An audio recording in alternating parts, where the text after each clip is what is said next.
Irmãos, hoje nós vamos falar um pouco, continuando o capítulo 18 de Gênesis, tá? Nós vamos falar um pouco sobre oração. Então, por isso que eu comecei a nossa reunião cantando com os irmãos aquela oração lá de Mateus 6, que nós chamamos de a oração modelo.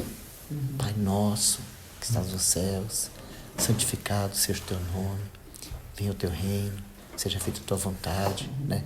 No original está assim, ó, como é no céu também na terra, né? Pão nosso cotidiano dá-nos hoje, perdoa as nossas dívidas, como nós perdoamos os nossos devedores, né? A palavra perdoa lá é deixar ir, e não nos deixe cair em tentação, mas livra-nos do mal, porque teu é o reino, o poder e a glória para sempre. Amém. Então, hoje nós vamos falar de oração num sentido um pouco diferente, porque nós aprendemos, e quando lá em Mateus, vamos olhar lá, Mateus capítulo 6, do versículo 5 até o versículo 8. Mateus capítulo 6, do versículo 5 até o versículo 8, nós vamos encontrar aqui, o Senhor, a ênfase desses textos é não, não, não. E a gente é teimoso, sabe? Um irmão falou assim que, principalmente nós brasileiros, nós queremos saber o que não pode fazer, para a gente ir lá e quebrar aquele princípio. É bem isso mesmo. Isso é um problema de brasileiro, entendeu? Fala assim, ó, não pode mexer ali, a gente vai lá mexer. Então o Senhor ele vai falar aqui de umas coisas que a gente precisa, né, começar pelo não. Depois ele vai falar do que depois nós vamos falar do que tem que ser a oração, tá? Mas antes da gente falar o que tem que ser a oração, nós vamos ler esses textos que falam do não. Não, não, não. Então ele vai dizer assim, ó, quando orares, não sejais como os hipócritas, tá? Essa palavra aqui, hipócrita, no original, ela traz uma ideia de alguém que está representando um papel, para mostrar para as pessoas o que ela não é. Então, era o artista da época, era hipócrita, aquele que subia no picadeiro e ficava imitando Nero, ficava imitando o profeta, ficava imitando, né, o filósofo. Ele não era, mas ele imitava direitinho, então ele era chamado de hipócrita. E foi isso que o Senhor condenou na religião do judaísmo nos dias que ele veio. Ele condenou todo o judaísmo. Por quê? Porque o judaísmo era só uma hipocrisia. Não tinha realidade espiritual. Então ele diz assim, ó, quando orares, não sejais como os hipócritas, pois se comprazem, ou seja, eles têm prazer em orar em pé na sinagoga e às esquinas das ruas, para serem vistos pelos homens. Não tem nenhum problema você orar em pé. No lugar, sinagoga é lugar de reunião, tá? No lugar de reunião. Não tem nenhum problema de você orar em pé numa praça, desde que a tua oração não tenha a finalidade de agradar o público, né? Mas assim, a hipocrisia ela nasce disso, tá? Você orar para as pessoas. Então, não tem aí as irmãs de oração que estão orando agora pelo Zap Zap?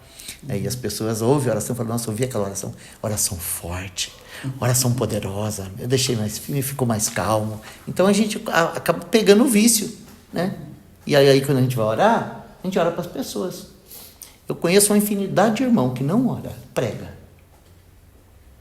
Senhor, como o Senhor escreveu lá em Gálatas 2:20, que eu estou crucificado, então eu estou aqui confessando. Ah, pelo amor de Deus, isso não é oração, tá? Você está falando, está querendo pregar para as pessoas. Fala assim, ó, gente, antes de orar eu vou pregar. Prega!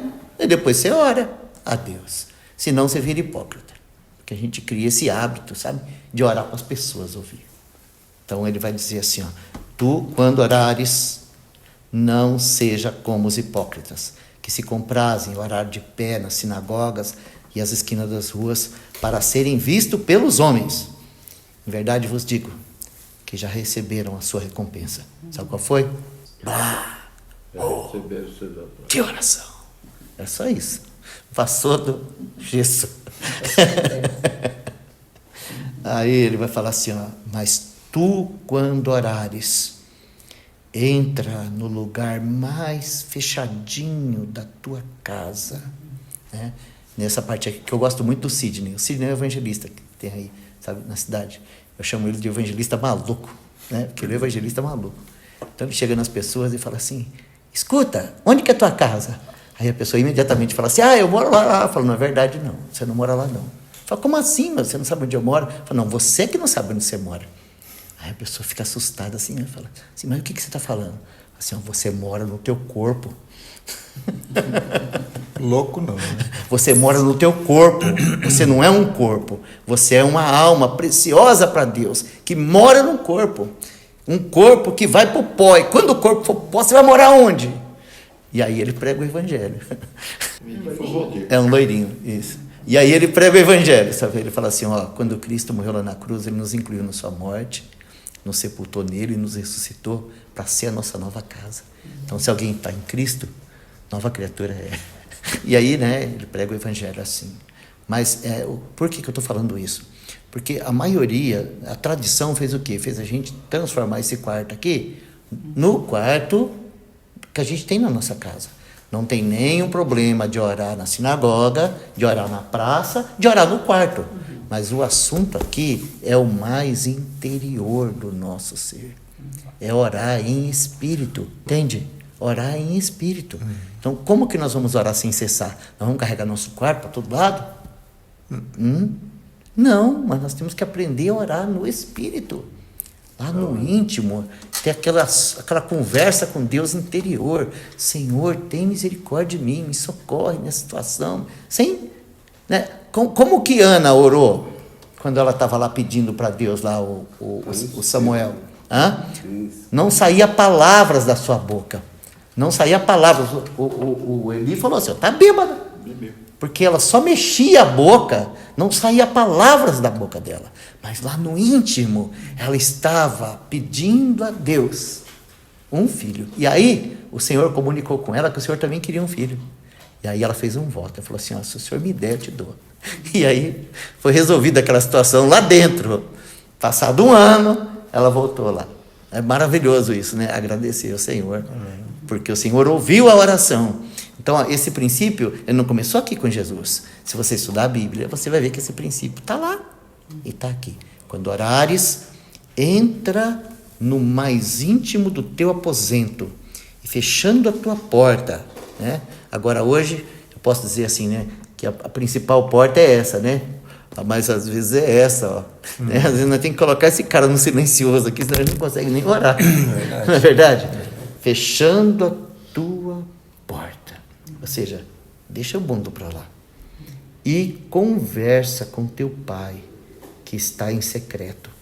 E teu pai, que vem em secreto, te recompensará publicamente. Ou seja, quando você ora para agradar a multidão, a recompensa é o aplauso.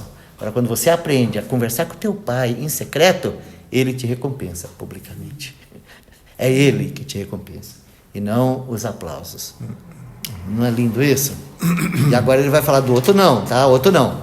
Verso 7. E orando, não façam rezas. Tá? Eu quis traduzir isso aqui.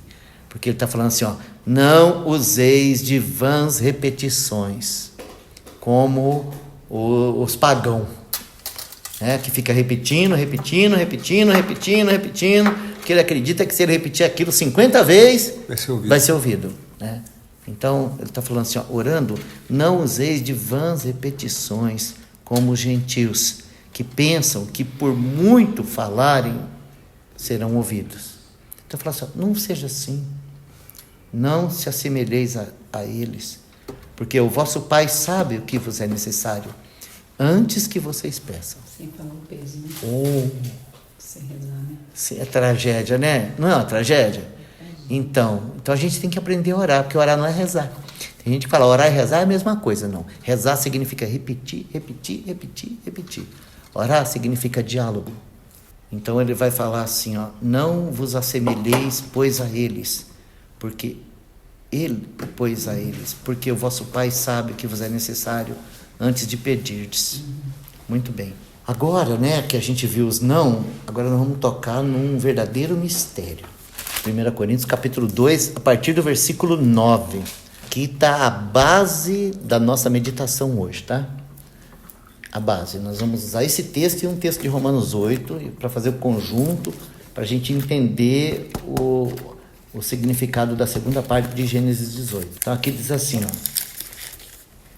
Acharam aí?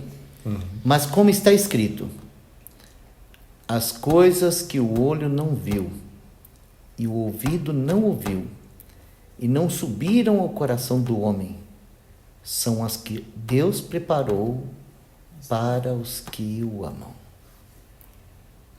Tá? Há uma tendência mística de nós tentarmos ficar interpretando esse texto com o céu dos céus, o reino dos céus, a eternidade. Há essa tendência. Mas o que Paulo está falando aqui é da obra da cruz, da morte do Senhor, da nossa morte com Ele, do sepultamento do Senhor, nosso sepultamento com Ele, a ressurreição do Senhor, a nossa ressurreição com Ele, a ascensão do Senhor e a nossa ascensão com Ele, e agora essa vida cristã, sabe, de unidade entre Cristo e a sua igreja. O olho não viu, o ouvido não ouviu, não chegou ao coração de homem algum, mas Deus revelou a nós pelo seu Espírito. Maravilhoso isso, né? Ou seja, o Evangelho é uma obra espiritual. Se não houver um despertamento espiritual, não adianta você ficar explicando o Evangelho, repetindo o Evangelho, que a pessoa, no máximo que ela vai ter é um entendimento mental sem nenhuma realidade, porque o Evangelho é espiritual. Então é Deus que revela pelo seu Espírito, aqui, ó, dentro, no nosso interior, essas coisas tão maravilhosas. Então ele vai dizer isso no verso 10, ó. Mas Deus nolas revelou. Ele não está aqui, ó, Deus nolas revelará. Se tivesse Deus nolas revelará, então não podia falar que era da coisa futura. Mas ele está falando assim, ó, Deus nolas revelou, né? Pelo seu Espírito. E agora presta atenção nessa palavra aqui, que vai ser uma das palavras-chave da nossa meditação. Porque o Espírito penetra todas as coisas. E olha o que ele vai dizer aqui, ó, ainda as profundezas de Deus. E aí ele vai dizer no verso 11 assim, ó, porque qual dos homens sabe das coisas do homem, senão o Espírito que está no homem? Assim também ninguém sabe as coisas de Deus, senão o Espírito de Deus. Mas nós não recebemos o Espírito do mundo, mas o Espírito que provém de Deus, para que pudéssemos conhecer o que nos é dado gratuitamente por Deus. As quais também falamos, não com as palavras que a sabedoria humana ensina, mas com as que o Espírito Santo ensina, comparando as coisas espirituais com as espirituais. Ora, o homem natural não compreende as coisas do Espírito de Deus, porque lhe parecem loucura e não pode entendê-las, porque elas se discernem espiritualmente. Mas o que é espiritual discerne bem tudo, e ele de ninguém é discernido.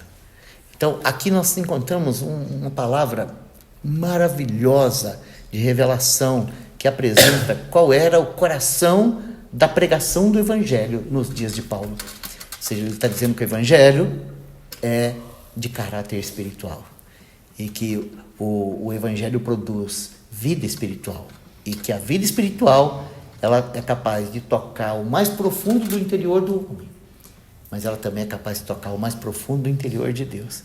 Consegue imaginar esse tipo de relacionamento, onde o mais profundo do interior de Deus pode ser desvendado para você? E o mais profundo do seu interior pode ser desvendado por Deus? Isso é vida de oração. Então nós precisamos aprender isso, aprender que isso é vida de oração. É aquele tempo em que nós conversamos com Deus e que Deus comunica conosco o seu coração, as suas intenções, a sua vontade. E é muito precioso a gente saber que o Senhor nos chamou para isso. Então Abraão, como o nosso pai da fé, ele vai experimentar essas realidades para deixar para nós o caminho que nós devemos andar, entende? Então, na última reunião aqui, nós estávamos falando daquela comunhão de comer junto, né? Então, depois daquela comunhão de comer junto, né? Aí, Abraão agora vai ter essa comunhão de oração. União com ele. Que uma comunhão de oração é diferente, tá? É uma comunhão de oração onde vai acontecer exatamente isso, tá? Aquilo que está escondido em Abraão, Deus vai tocar daquilo, Deus vai trabalhar naquilo que Abraão não tem coragem nem de falar para Deus. E Abraão vai ficar sabendo aquilo que está no coração de Deus sem Deus precisar falar para ele, porque o Espírito ali tem comunicação espiritual. Vamos ler outro texto de Romanos antes da gente ir lá para o texto. Romanos capítulo 8, versículo 16 primeiro. Eu ia ler por último o versículo 16, mas eu vou ler primeiro, tá? E eu vou ler ele de uma maneira que nós não estamos acostumados a ler, porque a gente sempre lê assim, ó: o próprio Espírito testifica com o nosso espírito que somos filhos de Deus, tá? Então eu vou tirar essa parte, que somos filhos de Deus, eu vou deixar só essa outra. O próprio Espírito, aqui está falando do Espírito Santo, testifica com o nosso espírito. Esse é o relacionamento. As nossas orações precisam chegar aí, tá? A gente não pode ficar aquém, porque o que é a reza? É aquela coisa que você faz por obrigação. Então você acorda e fala assim: eu tenho que orar. Mecânica. Senhor, muito obrigado por essa noite de descanso, muito obrigado por esse dia, cuida do meu pai, cuida da minha mãe, cuida do meu negócio, né? Não deixa faltar nada, a mim socorre, amém. Então a gente é doutrinado a isso.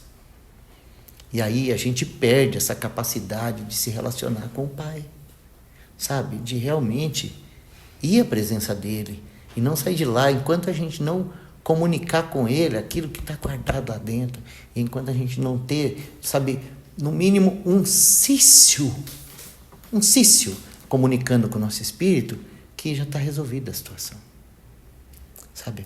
Porque o Senhor comunica conosco. Quantas vezes o Senhor fala para mim assim: para, eu já sei, você é meu filho amado, descansa. Que gostoso, sabe? Aí acabou a reclamação, aí começa o louvor, sabe? Daí eu já levanto cantando, eu vou pro meu dia sossegado, adorando ao Senhor, porque eu sei que Ele já ouviu, já resolveu, fica sossegado. E Ele resolve mesmo, sabe? Por o Senhor não é nada resolver nossos problemas. Vamos lá, vamos avançar um pouco. Versículo 26, Romanos 8, versículo 26.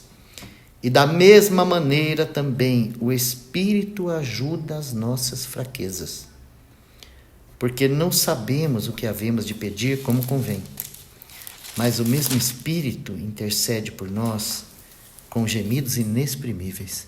Eu acho isso tão lindo, porque é verdade, a gente não sabe nem orar. Então você está lá falando assim: Senhor, me livra dessa prova, me livra dessa prova, urgente. Aí o Espírito fala assim: não faz isso não, essa prova que vai mudar o caráter dele, deixa mais um pouquinho. Estamos quase lá, espera mais um pouquinho, não aguenta mais um pouquinho. Aí no verso 27 fala assim, ó: e aquele que examina os corações sabe qual é a intenção do Espírito, e é este que, segundo Deus, intercede pelos santos. Sabe, eu creio que esse é o cabeça da igreja. Esse que examina nossos corações é o cabeça da igreja. Porque lá em Hebreus 4:12 fala isso, sabe? Aquele que examina os corações, e não há criatura alguma que possa escapar diante daquele com quem temos que prestar contas. Então aquele que examina os corações, ele tem uma intenção. Por isso que nós temos que orar, porque quando nós oramos, nós conhecemos qual é o caminho de Deus em cada turbulência, em cada provação, em cada situação, e é muito precioso isso, né? Saber qual é o caminho do Senhor, porque o nosso caminho a gente já sabe. Agora, vamos fazer um relatório, vamos lembrar do nosso caminho desde o princípio. Quantas vezes que o Senhor deixou a gente seguir o nosso caminho? Deu bom? Eu vou falar para vocês, não teve um que deu bom, o meu não. Então, eu quero o caminho do Senhor também, porque eu sei que o caminho dele, tá, é um caminho de paz, de alegria, de gozo, de justiça. O meu não. Meu caminho é um caminho de problema, de turbulência, de engano, de quebrar o nariz. Então, aquele que examina os corações, vamos tentar parafrasear isso aqui, tá? Ele sabe qual é a intenção do Espírito, né? E ele que, segundo Deus, intercede por nós. Então, por um lado, ele examina nosso coração, mas por outro lado, ele toca as profundezas de Deus. E aí ele sabe que a vontade de Deus e a nossa vontade não está batendo ainda. Então ele espera mais um pouquinho. Então ele dá um pouquinho mais de maturidade pra gente, dá mais uma rodadinha pra gente andar, até a gente aprender o quê? A relacionar com Deus. Porque quando a gente se relaciona com Deus, aí a gente aprende a orar segundo a vontade dele. Olha o que diz lá em 1 João. Ó, 1 João capítulo 5, versículo 14. Achamos aí? Eu gastei muito tempo nessa introdução, né? Quase não vou conseguir, eu acho que eu só vou ler o negócio de Abraão, né? Eu já vou estar em reunião, viu? Está escrito assim, ó. E esta é a confiança que temos nele, que se pedirmos alguma coisa, segundo a sua vontade, ele nos ouve. Então, vamos falar assim, ó, tem uma guerra de vontade nessa nossa luta, sabe? Aquele que nos chamou tem uma vontade, e o velho homem também tem uma vontade. Então, é uma guerra de vontade, né? E a cruz tem que operar. Para quê? Para que a nossa vontade morra e a vontade dele seja feita, como é no céu, também na nossa vida, também na nossa vida. E a vontade dele é sempre boa, perfeita. E agradável. Oh, e a nossa? Ímpia. A minha vontade chama Serasa. A minha vontade chama Serasa, Ministério do Trabalho, falência. Essa é a minha vontade. Miséria, essa é a minha vontade. Mas a vontade dele, riqueza da sua graça. Olha só o que diz lá em 2 Coríntios. 2 Coríntios, capítulo 9, versículo 11. Eu vou ler o 10 e o 11, tá bom? Diz assim, ó. Ora, aquele que dá a semente ao que semeia, também vos dê pão para comer, e multiplique a vossa sementeira, e aumente os frutos da vossa justiça, para que em tudo enriqueçais para toda beneficência, a qual faz que por nós se deem graças a Deus. Não é maravilhoso isso? Não é maravilhoso isso? Amém, Senhor. Ou seja, o Senhor não quer que a gente viva na miséria, que a gente vai para o sinaleiro pedir esmola. Não, Ele quer nos enriquecer em tudo. Mas primeiro Ele tem que mudar nosso coração. Porque o nosso coração, ele tem problema com esse negócio de enriquecer, né? Quando a gente enriquece, a gente fica soberbo, arrogante, orgulhoso. Já é inchado, a gente só pensa na gente, né? Entendeu? A gente só pensa na gente, a gente pira o nariz e fala assim, ó, isso aqui eu consegui para minha glória, entende? Uma muda de roupa já é então, camisa, então, antes do Senhor nos enriquecer em tudo, Ele precisa nos ensinar a depender dEle, a amar Ele, a ter prazer na obra dEle, a aprender a separar o que é semente do que é pão. Você consegue entender o que significa semente e pão? Aqui a semente vem primeiro, depois vem o pão. Você consegue entender qual que é a diferença da semente e o pão aqui, nessa palavra que o Paulo está falando aqui? Porque semente, ele dá para você jogar na terra. E pão, ele dá para você comer. Sabe qual que é o nosso problema? A gente come a semente, o pão e mais alguma coisa. Não é uma tragédia? Aí a gente não experimenta o gozo do prazer, do desfrutar das riquezas do Senhor. Porque o Senhor fala assim, ó, se eu encher de riqueza, ele vai comer até explodir.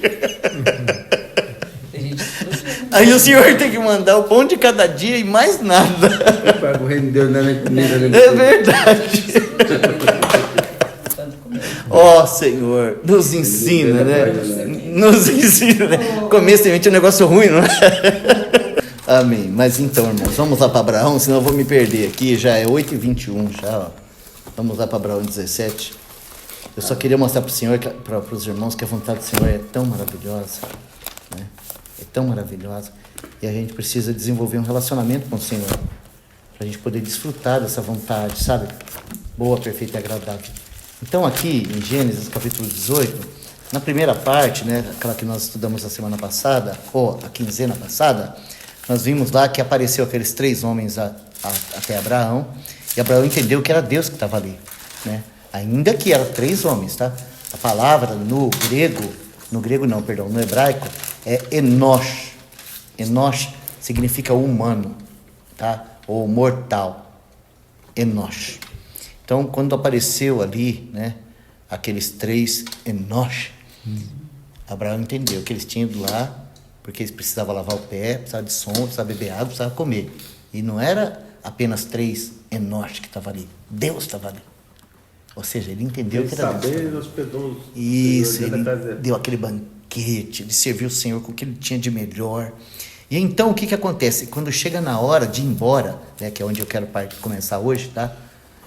Lá no versículo 16, quando chega na hora de ir embora, porque Abraão compartilhou o que ele tinha de melhor. E Deus também compartilhou com ele o Isaac. Falou assim, ó, ano que vem o Isaac chega. A notícia sobre o Isaac. Ou seja, o que o Senhor trouxe, Abraão não podia dar para Deus. Mas o que ele podia, ele deu. Ele deu para Deus o que ele podia. E Deus deu para ele o que ele não podia ter de jeito nenhum. Que era a promessa que havia chegado a hora do Isaac chegar. E então, no versículo 16, diz assim, ó, e levantaram-se aqueles homens dali, Enosh, tá? E olharam para o lado de Sodoma, e Abraão ia com eles acompanhando-os. Ou seja, aqueles homens saíram para ir embora, e Abraão seguiu com eles. Né? Continuou a comunhão. Ele não deixou a comunhão terminar, ele continuou a comunhão. Né? E aí, o versículo 17, 18 e 19, assim, é uma palavra que nós vamos ainda voltar aqui para estudar ela, porque é muito rica, sabe? Porque disse assim, ó, e disse o Senhor, ocultarei eu a Abraão que faço? Agora, irmãos, isso é importante nós entendermos isso, porque o Senhor, ele pode fazer o que ele quiser, ele é poderoso fazer o que ele quiser, mas ele não vai fazer sem antes comunicar o que ele está fazendo com o seu povo, com os íntimos dele.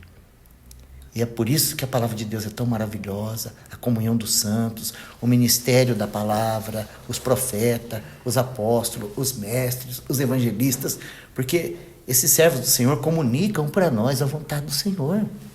E o Senhor, ele podia fazer tudo sozinho, mas ele não quer fazer, ele quer fazer conosco. Então ele vai nos mostrando qual é o caminho, qual é a sua vontade. E é isso que ele está falando aqui. Ocultarei eu, Abraão, que faço? E ele vai dizer o porquê, ele vai dizer assim, ó, visto que Abraão certamente virá a ser uma grande e poderosa nação. Ele está falando de 430 anos depois. E ele diz assim, ó, e nele serão benditas todas as nações da terra. Agora ele está falando quase de 2000 anos depois, quando o Messias vai nascer. Porque da descendência de Abraão vem o Cristo, que vai morrer na cruz, para que toda a terra seja abençoada. E aí ele continua, dizendo assim, ó, porque eu o tenho conhecido. Essa palavra é ruim, porque no original é eleito. Abraão é o eleito, Deus escolheu ele. Porque eu o tenho conhecido e sei que ele há de ordenar seus filhos e a sua casa depois dele. Como que Abraão fez isso? Como que ele ordenou seus filhos e a casa dele depois que ele partiu? Como? Sabe como? Deixando um testemunho, andando com Deus. Nós estamos sendo ordenados por Abraão. Ou seja, nós estamos estudando a história de Abraão e nós estamos aprendendo como que um homem anda com Deus. É maravilhoso isso? Por quê? Porque todos aqueles que creem em Jesus são descendência de Abraão, os filhos depois dele. Não é maravilhoso isso? Então nós temos que conhecer a vida de Abraão, porque aqui está a maneira de Deus ordenar os filhos de Abraão. Deus vai ordenar todos os filhos de Abraão através do testemunho desse irmão. Então deixa eu continuar aqui. Para que guardem o caminho do Senhor, para agir com juízo, com justiça e juízo, para que o Senhor faça vir sobre Abraão o que acerca dele tem falado. Disse mais o Senhor, olha que interessante, porquanto o clamor de Sodoma e Gomorra se tem multiplicado, e porquanto o seu pecado se tem agravado muito, descerei agora e verei, se com efeito tem praticado segundo o seu clamor, que é vindo até a mim, e se não, sabê-lo-ei. Isso aqui foi as palavras do Senhor para Abraão. Isso aqui foi o que Abraão ouviu naquele conversar com o Senhor, caminhando com ele. Agora, preste atenção aqui, o versículo 21. O versículo 21 diz assim, ó, então viraram aqueles homens, de novo a palavra é Enosh, tá? Então viraram aqueles homens os rostos dali, e foram-se para Sodoma. Mas Abraão ficou ainda em pé diante da face do Senhor. Por que Abraão não voltou para casa? Porque Abraão prescrutou algo nas profundezas de Deus. Olha a palavra dele aqui no versículo 23. Ô Jonas, Oi. só a minha versão aqui, a da King, fala uma coisa interessante, né? Então os homens partiram, dirigindo-se para Sodoma, mas o Senhor permaneceu junto com Abraão. Você vê? Essa versão. Então, Senhor porque o Senhor estava lá, os homens foram embora, mas o Senhor, que é Espírito, que é o Deus eterno, estava ali ainda, né?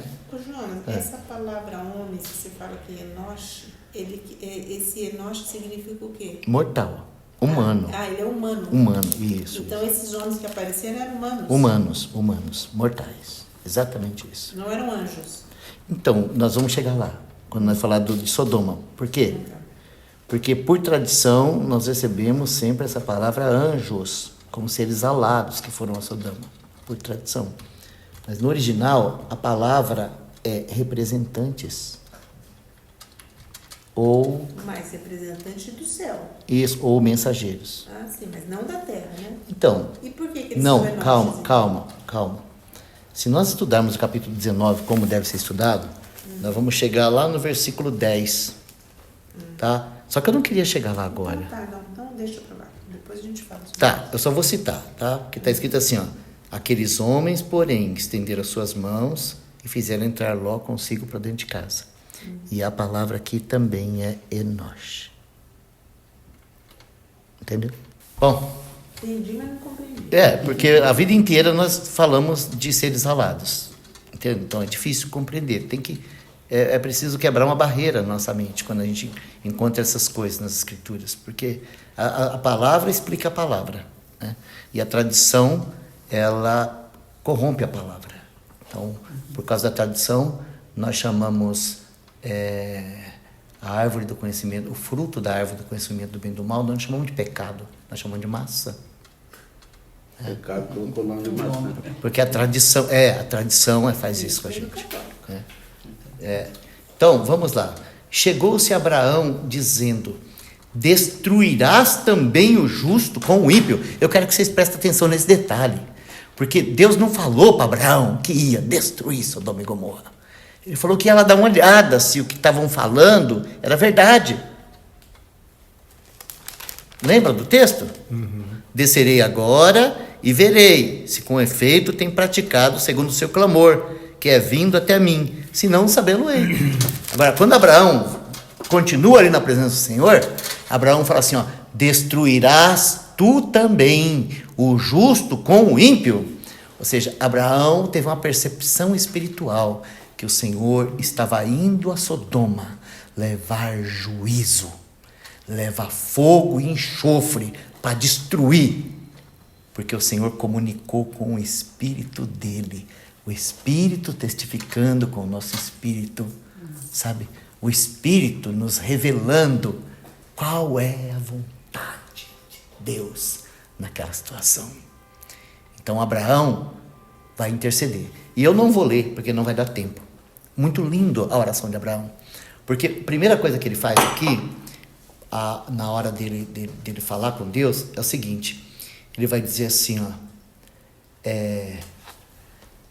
Se porventura houver 50 justos na cidade, destruirás também, e não poupará o lugar por causa dos 50 justos que estão dentro dela.